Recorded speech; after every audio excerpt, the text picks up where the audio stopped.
नमस्कार, मैं हूं आपके साथ नीलोफर अंसारी और आप देख रहे हैं QMT न्यूज।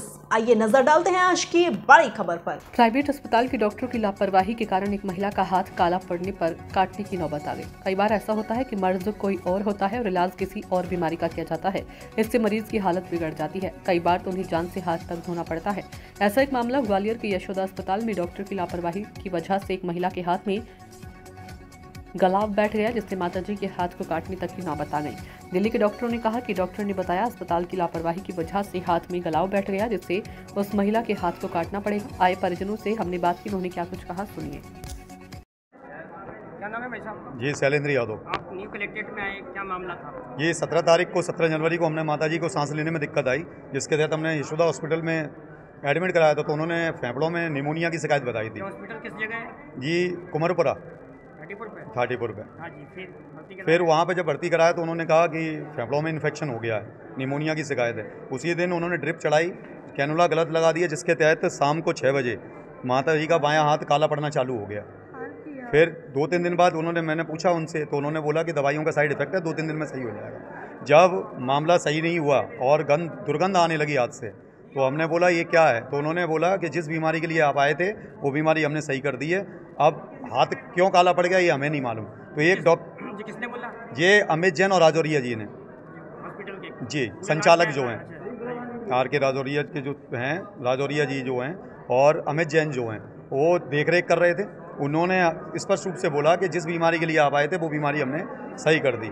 हमने कहा हम घर पे ले जा सकते हैं मरीज को, तो उन्होंने बोला घर पर नहीं ले जा सकते, आप यहाँ से दिल्ली ले जा सकते हैं। तो हम दिल्ली ले गए, तो वहाँ पर डॉक्टरों ने मौखिक रूप से बोला कि ये शुरुआत में लापरवाही की गई, जिसके परिणाम स्वरूप ये हुआ, अब हाथ आगे काटा जाएगा। उसके बाद 7 दिन की हमने प्रतीक्षा दी, हम ग्वालियर वापस आ गए और यहाँ पे मनीषा सिंह मैम हैं, उनके अंतर्गत इलाज किया गया और 20 तारीख को ऑपरेशन करके हाथ अलग कर दिया गया। और उसके तहत मैंने आवेदन कलेक्टर ऑफिस में दिया, हर जगह आवेदन दे चुका हूँ, पर कोई कार्रवाई नहीं की जा रही। 4 तारीख को आवेदन दिया, 4 तारीख के बाद उन्होंने 3 दिन का समय मांगा, फिर 25 तारीख को आवेदन दिया पुनः, फिर 7 दिन मांगे, लेकिन फिर भी कोई कार्रवाई नहीं की गई और अभी तक कोई कार्रवाई नहीं की गई। जबकि डॉक्टरों द्वारा कहा जा रहा है कि डॉक्टरों पे कोई कार्रवाई नहीं की गई, क्योंकि कोई भी डॉक्टर उनके अगेंस्ट लिखने को तैयार नहीं है। किसने कहा कि ये जो उनके संपर्क में हैं उन्होंने कई अधिकारी ने बोला कि? नहीं, अधिकारी ने नहीं बोला, उनके संपर्क में जो बाकी डॉक्टर हैं उनके तहत। और कई बार हमारे पूरे परिवार पर दबाव डाला जा रहा है कि आवेदन वापस लिया जाए।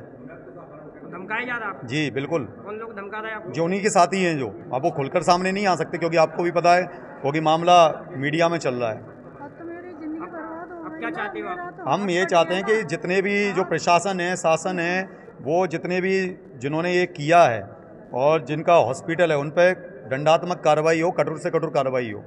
अभी कुछ कार्रवाई की है? कोई कार्रवाई नहीं हुई। मैंने बोला केवल कागजों पर जांच दल बिठाया गया है, बस। जांच दल के द्वारा कभी CMHO ऑफिस में क्योंकि पूर्व में CMHO रहे हैं, तो वो CMHO जितने भी डॉक्टर हैं वो उनके जूनियर हैं, तो वो कार्रवाई वैसे भी नहीं कर सकते। फिर CMHO से यहाँ पे JH हॉस्पिटल भेज दिया गया डीन के तहत, तो मैंने डीन सर को पहले ही आवेदन दिया, तो उन्होंने मना कर दिया कि ये हमारे अंतर्गत नहीं आता। फिर उन्होंने जाँच दल बिठाया है, और जाँच दल अभी तक कोई जाँच नहीं हुई है। चक्कर ही लगा रहे बराबर? जी, बराबर चक्कर लगा है कि शासन प्रशासन कार्रवाई करेगी? मुझे नहीं लगता कि जिस हिसाब से ये कार्रवाई हो रही है, ढील दी जा रही है, तो शासन प्रशासन कोई कार्रवाई करेगा। और अगर शासन प्रशासन कार्रवाई नहीं करता तो मुझे मजबूरन धरने पर बैठना पड़ेगा, और मैं हॉस्पिटल के बाहर धरना करने के लिए तैयार रहूँगा। अगले 2-3 दिन और देखता हूँ, अगर नहीं होती कार्रवाई तो मैं अपने पूरे परिवार समेत धरने पर बैठ जाऊँगा। फिलहाल के लिए इस खबर में इतना ही। देश और दुनिया से जुड़ी हर खबर देखने के लिए हमारे चैनल QMT न्यूज को लाइक करें, सब्सक्राइब करें और हाँ,